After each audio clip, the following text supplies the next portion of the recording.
when we work with the tight ends and fundamentals, it is important that we understand that their job is challenging, that at times within our offense, we ask them to be wide receivers.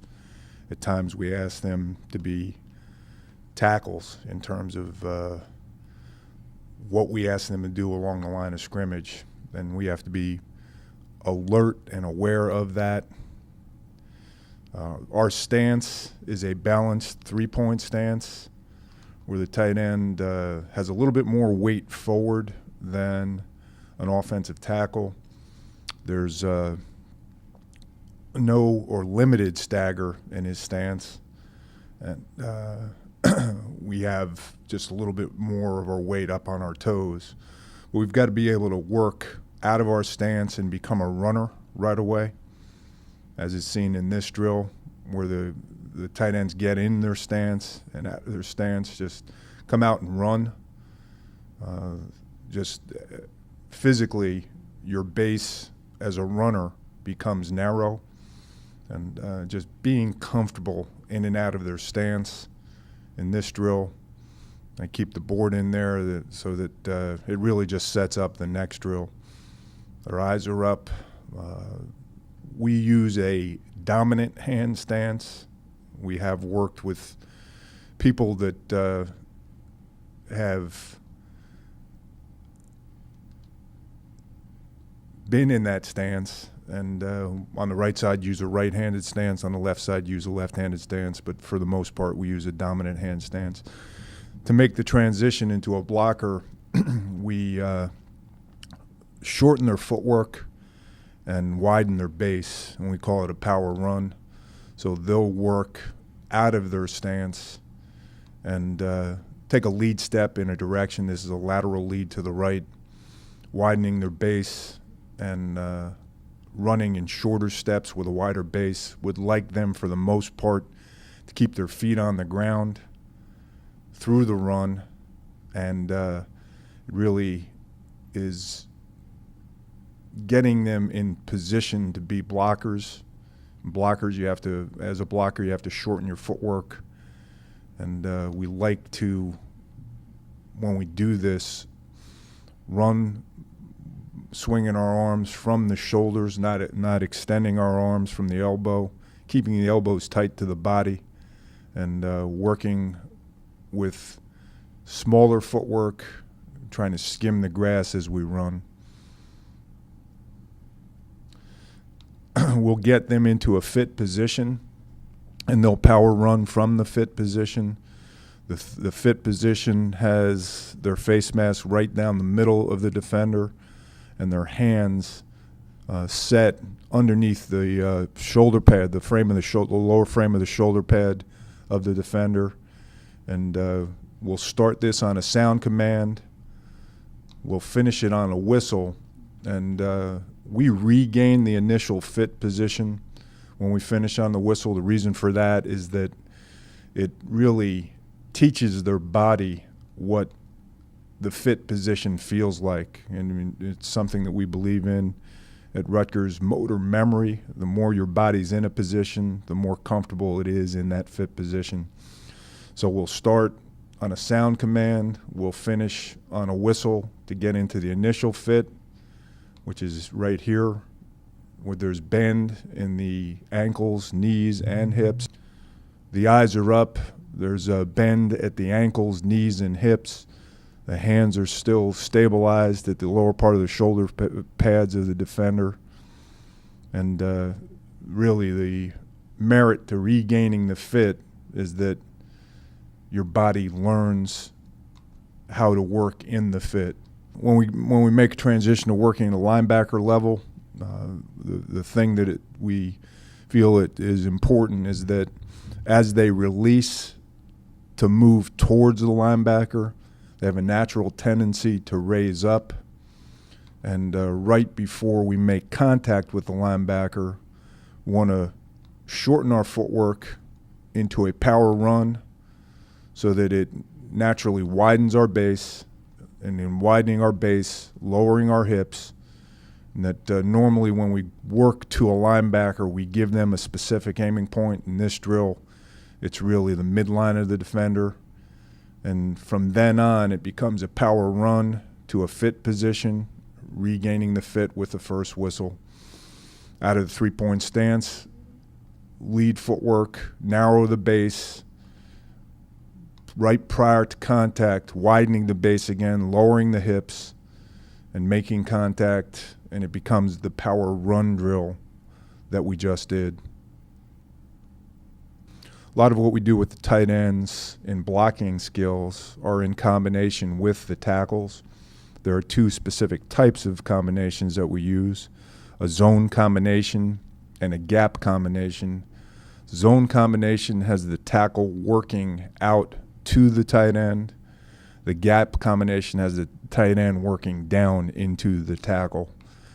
The zone combination is a combination that we use in our outside zone concepts. It's a temporary double team, in this case a right tight end with a right tackle. Tight end's footwork is related to him doing what he needs to do to gain initial leverage on the defender. If the defender is head up, the tight end will actually engage. His aiming point is the outside number or play side number of the down lineman.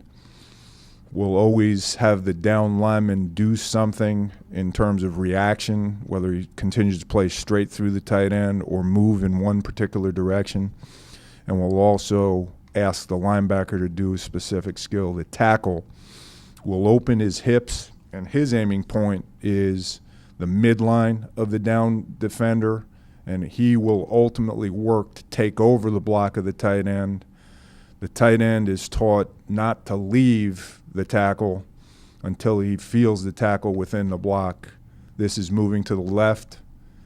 It's a little bit of an extended first step by the tight end. We're really talking small footwork, getting that second step in the ground, making contact with the defender. Now the tackle is really stepping underneath himself with that first step, but his hip angle is pretty good in that he's going to get to the defender while the tight end is still engaged and take over. And as the tight end leaves, he has to be ready to take on the linebacker. Normally the aiming point for him on the linebacker is the play side number. And this is pretty good quickness by both the tight end and the tackle who's taking over. Another view of it. Here the tackle's a little bit late in terms of getting off the ball. We try our best with the tight end. This is a pretty good illustration of it. Keep his shoulders and his hips square. And as he comes to the second level, work to take away the angle that the linebacker who's pursuing is taking to run down the play. So we want to flatten out our track. This is a good illustration of the tight end flattening out his track and working to the second level. And again, the tackle working to take over the tight end would like the tackle to get into the line of scrimmage player just a little bit sooner. Another look moving to the right. This is where we've designated movement by the down defender. He's going to move inside so that the tight end with his initial footwork feels the defender leave, and the tight end's able to react. And this is a pretty good angle for the tight end to react, to intercept the linebacker at his angle. And again, the double team becomes non-existent because of the movement of the down defender. We work to finish all of these drills on a whistle. We'll start them on a sound command. Another look with movement. Now the movement is the defender working to the outside. We tell the tackle to step, take 3 lateral steps, and if any part of the defender is still showing as he makes his decision to work to the next level, he's taught to put a hand on that down defender and make sure that he stays on the tackle. The tackle should adjust to the next level and flatten out his footwork, take on a linebacker. Both the tight end and the tackle in this case have play side aiming points as their references. We will utilize the same combination concepts and bring the tight end in motion. It's something that's been very effective for us, and it's something that we drill pretty consistently. This is a pretty close angle, but you'll see that tight end is coming to a point where he would be basically at the normal tight end split. The only difference here is that he's back off the ball, and he can't be leaning forward prior to the snap, or it'll be an illegal motion. But the zone concept remains the same. Tight end works to stabilize the defensive end, and tackle works to take it over. Tight end's angle and his hips and shoulders stay square. His angle gives him the ability to adjust to the next level and take the linebacker on at his angle. Tight end's aiming point is the outside number, the play side number of the linebacker. The tackle in taking over, his initial aiming point's the midline of the defender, but he wants to take over the play side number as well. It's pretty good quickness on both parts. We simulate the motion. He'll settle his footwork, and if the combination is taking place with defenders in this relationship, he wants to end his motion just outside the tackle, put the defensive end on the tackle, and keep your hips and shoulders square so that you're in a position where you can effectively adjust to the next level. Here's a better picture from a different angle. This is the tight end moving from his right to his left, settling in motion.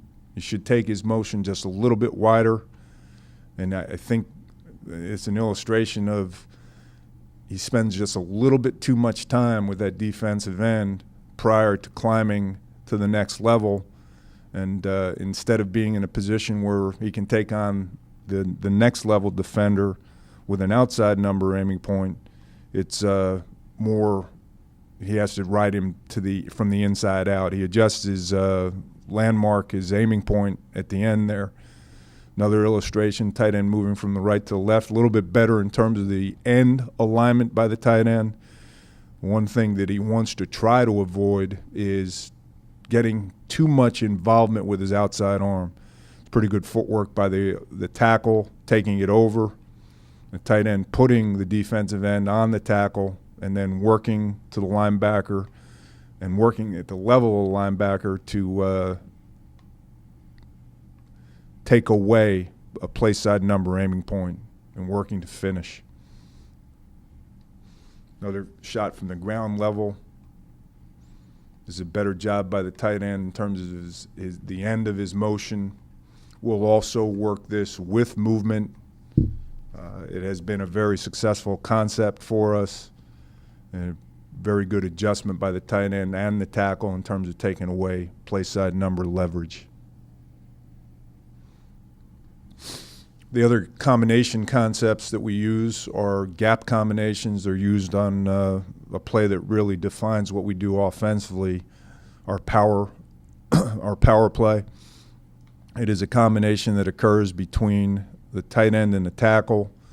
And in this case, the right tackle and right tight end will be combo blocking a defensive end who's on an outside alignment of our tackle. And they're going to work to the linebacker level. This is a very temporary double team. The technique of the tackle is an inside tough step with his inside foot and a step and lift with his the outside half of his body. His aiming point is the inside number of a defender who's aligned on his outside shoulder. The tight end's aiming point is the inside number as well. So you'll see the tight end narrow his split.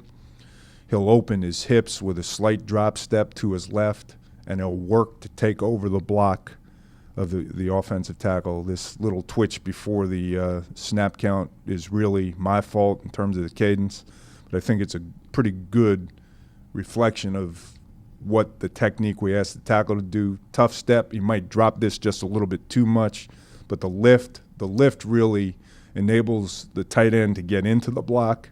The tight end's ultimate alignment or ultimate finish is through the midline of the defender, working to take over his inside half with inside hat placement and inside hand pressure.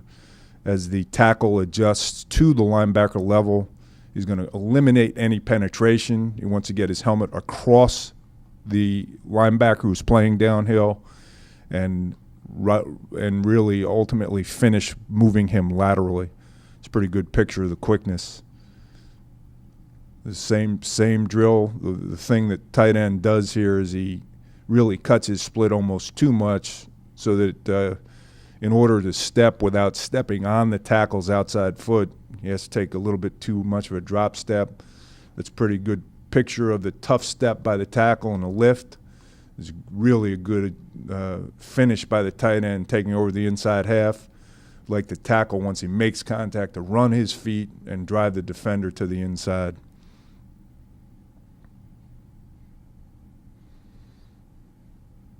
Same drill as a younger tackle, but the tough step and lift.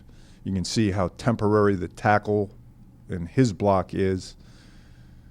And that's the same tight end, just maybe a little bit too much of a drop step here to open his hips. But that's a pretty good finish by both. Tackle getting his eyes across the front, adjusting his helmet to eliminate any penetration, and the tight end taking over the defensive end. And a pretty good finish by both. We'll also teach gap combinations, our tray block, in a situation where the defensive end is aligned head up on our tackle or moves to inside the tackle on the snap. When we do this, the tackle's footwork is the same. He'll tough step. He'll begin to lift. When he feels the movement, he'll helmet adjust, putting his helmet to the inside, and take over. Now the tight end will continue to open his hips, and once he feels movement by the defensive end, he will drive both his hands into the near hip of the defensive end, which in essence puts the defensive end on the tackle so the defensive end cannot react back to the outside. It also flattens the track of the tight end and puts him in a position where he can get his helmet underneath the linebacker and make the adjustment. So obviously no true double team here, but you can see the tight end delivered to both hands to the hip. It puts the defensive end back on the tackle and really enables us to to attack the B gap with the offensive tackle, attack the C gap with the tight end moving to the linebacker, getting underneath the linebacker, and making the linebacker bubble over the top of the play. In most cases, the play runs inside the tight end in these situations. Again, tough step lift, helmet adjusts by the left tackle in this case. Tight end gets both hands on the hip of the defender and works to the next level. And we really want to work to get our hat underneath the defender, inside number aiming point, and ride him up the field. It's a pretty good finish by both. In our man scheme, in isolation or lead draw, there are certain alignments defensively that necessitate us using man combinations. In this case, when we get to the line of scrimmage, if the man combination is called, both the tackle and the tight end work with their near foot. All right, so that in this case, a tight end on the right stepping with his right foot, tackle on the right stepping with his right foot. And because of the alignment of the defender, the tight end has an inside number aiming point. The tackle will use his outside hand to put the tight end, put the defensive end on the tight end, and he'll adjust to the linebacker level. This would be an isolation play or a lead draw play being run to the right. So the ball is inside both, so they both have inside number aiming points. It's one of the few times that both the tight end and the tackle are stepping with the inside foot or the near foot. Tight end stepping with his left, the tackle stepping with his right. Another illustration, this now to the left. Tackle's just a little bit laid off the ball. This is pretty good technique by the tight end. You can see he'll throw his punch into the defender, keeping his elbows tight to the body, trying to work to control the inside number. Tackle's a little bit late and a little bit turned. Key thing for this combination is that both players keep their hips and shoulders square so that they can adjust to movement. All right, we don't use this combination a lot, but it is one that when we need to use it, normally the defender we're working to the second level is inside the tight end, so that the tight end has to take over the down lineman, and the offensive tackle is going to work to the next level. It could be a linebacker level, it could be to the safety level. We want to get inside leverage and maintain integrity in terms of leverage in relationship to where the ball is. Next drill simulates line of scrimmage releases, and we put tight ends at all four corners of the cone period where we're breaking off a specific defender.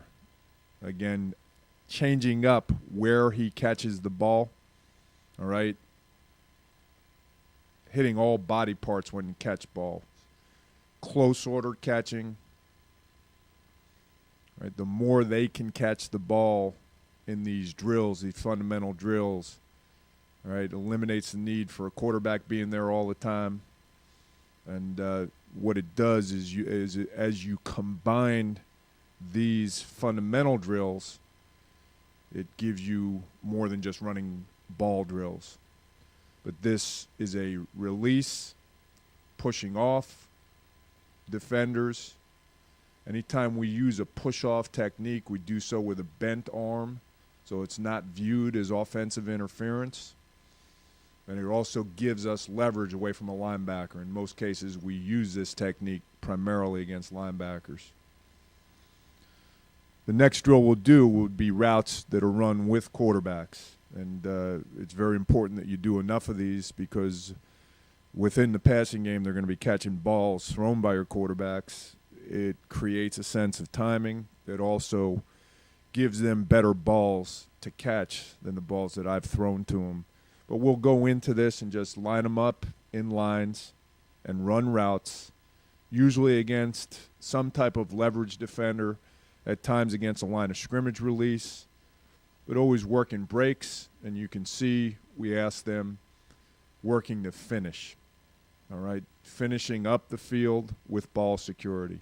I hope that this fundamental tape is something that will be of benefit to you in teaching your tight ends the fundamentals of playing both as a blocker and as a receiver. Thank you.